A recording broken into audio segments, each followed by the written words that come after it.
Aí galera, na boa, fui instigado a falar sobre o que é o conservadorismo, né? Do que trata essas pessoas que se dizem conservadoras. Eu gosto muito de começar a falar sobre estas questões que são grandes, né? Liberalismo, capitalismo, essas coisas grandes, né? Conservadorismo. Começar pela palavra. O que é conservar? Conservar é manter como está.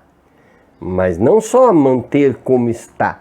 Conservar traz dentro de si a ideia de proteger aquilo que já é para que continue sendo. Então tem uma ideia já de proteção daquilo que já está. Então o conservador é um sujeito que ele pretende identificar uma moralidade, identificar um comportamento, identificar uma política, uma ideologia, e após entender que possui o conhecimento disso, conservar e, portanto, proteger. Percebem que é uma atitude, de certa forma, corajosa, porque no mundo de mudanças, manter as coisas como estão, né, é quase uma tentativa suicida, né, porque é muito complicado. Lembram? Modernidade líquida do Bauman. Mas essas pessoas se aventuram. A dificuldade que elas têm é definir aquilo que elas acham que é e que deve continuar sendo. É muito difícil defender. Apesar de querer defender, é difícil defender aquilo que deve permanecer no tempo. É muito complicado. Eu diria que é um sofrimento que essas pessoas escolhem ter. Um exemplo clássico, eu já falei várias vezes, vamos defender a família. Que família? De que século? A que está na Bíblia, as várias famílias descritas na Bíblia, a da Idade Média, não se sabe muito bem. Vamos defender Deus. E os ateus, né? E aqueles que creem em Deus sim, mas de forma diferente, ou aqueles que creem em deuses, como fazer isso? Portanto,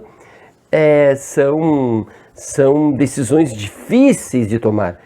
Geralmente, olha só, para não dizer todos, a grande maioria dos conservadores não pode definir o que conservam. Não podem, porque, já diria Heráclito, tudo muda, só não muda a necessidade da mudança. Então as coisas mudam.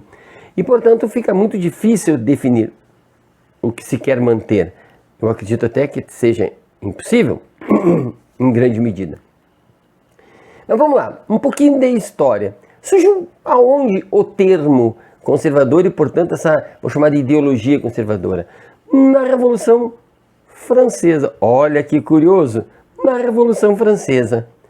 Aqueles que protegiam, se sentiam confortáveis com os ideais da monarquia, se tornaram aqueles que queriam conservar.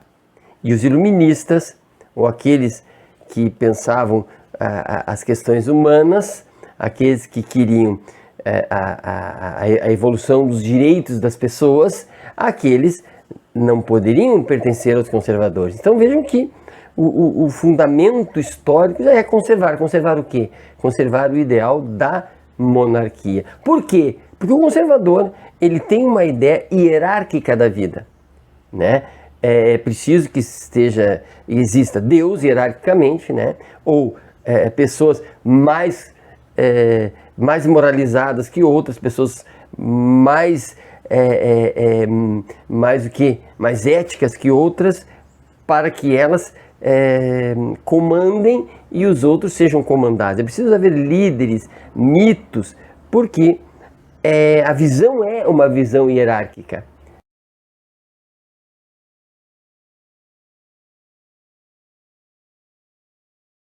Percebam que o conservador, no fundo, ele é um nihilista, assim, ó, porque ele acredita que os seres humanos tendem à imoralidade, tendem à violência, tendem à corrupção, tendem àquilo que é ruim e, portanto, as mudanças abruptas são assustadoras, porque o ser humano não é um cara que tende ao bem, ao contrário.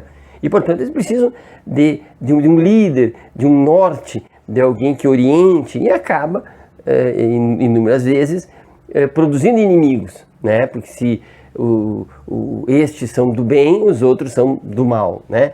Então, percebam que é preciso esta visão hierárquica da vida. Pois bem, neoconservadorismo. Aqui, Brasil, o que acontece? Não muito diferente do que eu venho trazendo até agora, os nossos conservadores estão próximos, sim, aos ideais do rei. Ah, mas nós não temos mais reinado. Sim, então estamos próximos aos ideais dos poderosos, né?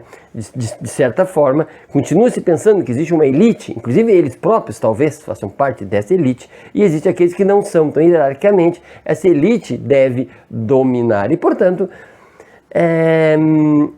eles acabam levando aos cargos de elite as pessoas que eles entendem como morais. Então nós vamos votar nessa pessoa, nós vamos criar um mito e vamos elegê-lo presidente, graças a Deus não é mais, né? Mas enfim, vamos conduzindo a determinadas pessoas para as elites, para que eles comandem. A ideia de religiosidade cai muito bem, né? Porque aí sim é a hierarquia absoluta. Deus é a hierarquia absoluta. Mas eles não podem, como eu disse, definir Deus.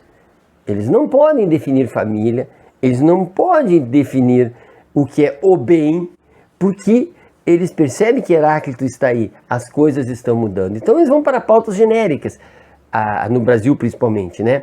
A pauta dos costumes, que também não podem ser definidos. Então veja, a família, novamente, né? Que família? Não sei.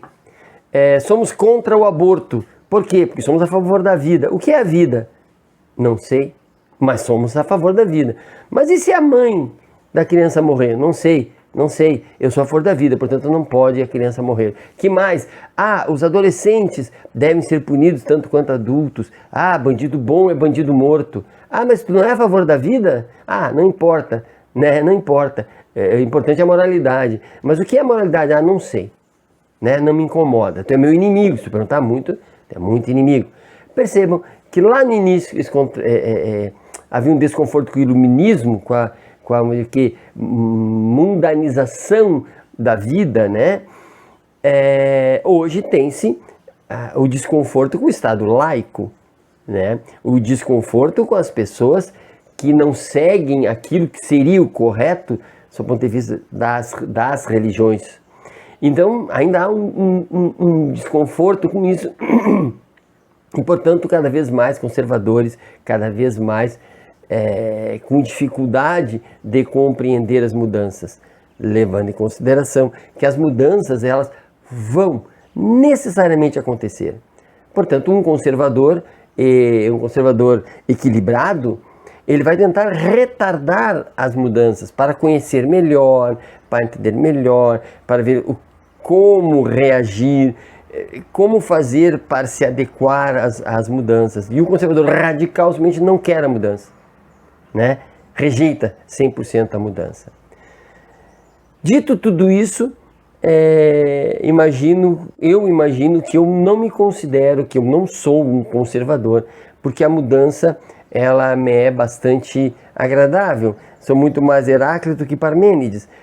E ao conservador cabe, portanto, a grande dificuldade de tentar criar um sistema conservador, tentar criar definições. Eu diria para o conservador, crie um dicionário filosófico do conservadorismo, né? Basicamente, a partir da pergunta, o que é? O que é tudo isso que vocês falam? Definam, né? E quem sabe faça algum sentido. Mas eu creio que não vai fazer sentido, porque para ser conservador não se pode definir, porque toda definição ela sofre mudanças. O conservador não quer mudança, então ele não define. Certo? Claro, falei muito rápido, enfim, mas espero ter sido útil. Abraço.